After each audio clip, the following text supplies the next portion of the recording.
स्वागत आहे तुमचं मराठी क्रांती या चॅनलवर।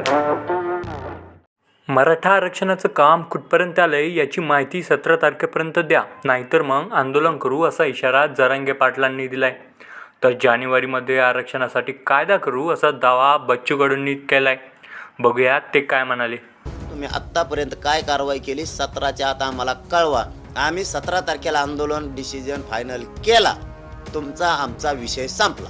सगळ्या तपासणीचा आढावा घेऊन पुन्हा आपण हायकोर्ट सर्वोच्च न्यायालयात जाऊ, पण सर्वोच्च न्यायालयानं जरी तो फेटाळलं तर जानेवारीमध्ये ते नवीन कायद्यासाठी समोर। जरांगे पाटलांनी मराठा आरक्षणाच्या बाबतीत सरकारला 2 दिवसांचा अल्टिमेटम दिलाय।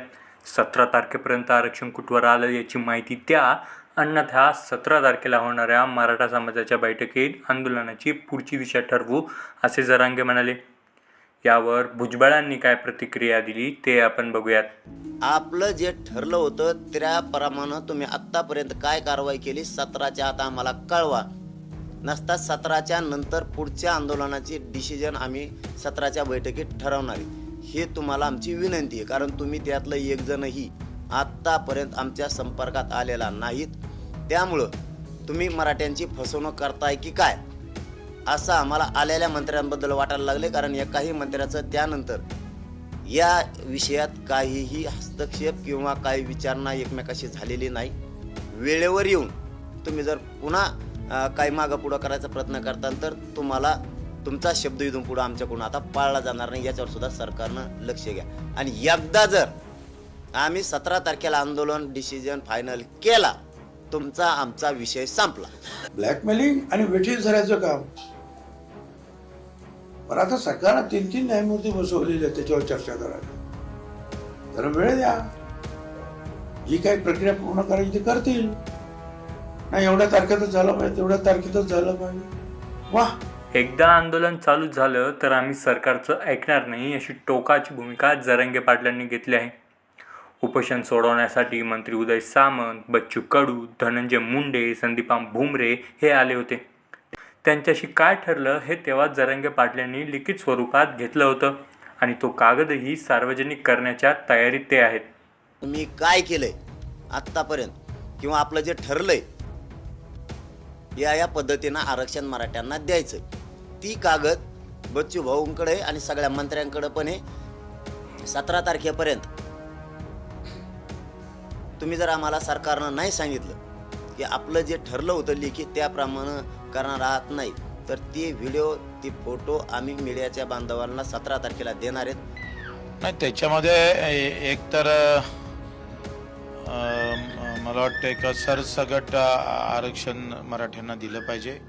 एक तर गुन्हे मागं घेण्याबाबत होतं, 15 दिवसात गुन्हे मागं घ्यावे, नोंदी शोधणे, जात पडताळणीच्या करणे, शिंदे समितीस राज्यस्तरीय दर्जा देणे, हे एकंदरीत अशी त्यांची मागणी होती सोडवायच्या वेळेस।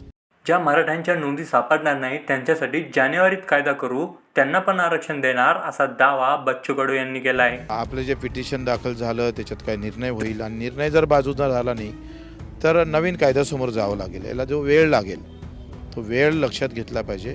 ह्या सगळ्या तपासणीचा आढावा घेऊन पुन्हा आपण हायकोर्ट सर्वोच्च न्यायालयात जाऊ, पण सर्वोच्च न्यायालयानं जरी तो फेटाळलं तर जानेवारीमध्ये नवीन कायद्यासाठी समोर जाऊ। सरकारचं एकंदरीत अशी व्यवस्था आहे, त्याच्यानं सगळ्या मराठ्यांना आरक्षण भेटणार, काहींना ओबीसीतून भेटन, काहींना मराठ्यातून भेटन। दुसरीकडे जरांगे पाटील आणि भुजबळ यांच्यातली चकमक काय थांबताना दिसत नाहीये। ते दोघे काय म्हणाले ते आपण बघूयात। तू मायानं कोणा दिला गो, मला सगळं माहिती आहे। तुला आणखी तो मला आणखीन बघितलंच नाही मी काय रसायनी ती, तू गप्प राह। मा नको अभ्यास करायला लागू, तू आहे ते टकोरचे केस सगळं देतो आहे, गप्प पड तू आपलं। माझ्या नादी लागू नको, नाहीतर राहिलेले केसही गळतील। तुमचं नाव नाही घेतलं, उद्देशून तुमच्याकडे आहे आणि मराठा समाज जो कोणी बोलला असेल त्याला म्हणा तू काय, मी फार मोठे मोठे लोक अंगावर घेतलेले आहे, तू किस झाड की पत्ती आहे। तर आज वर्ध्यात होणाऱ्या ओबीसी एल्गार सभेत रिकाम्या खुर्च्या बघायला मिळाल्यात। हा प्रतिसाद बघता हे दिसून येते की छगन भुजबळ सारख्या राजकारणीला लोकांनी सपशेल नाकारला आहे। व्हिडिओ आवडला असेल तर लाईक आणि शेअर करा आणि चॅनलला सबस्क्राईब करा। धन्यवाद।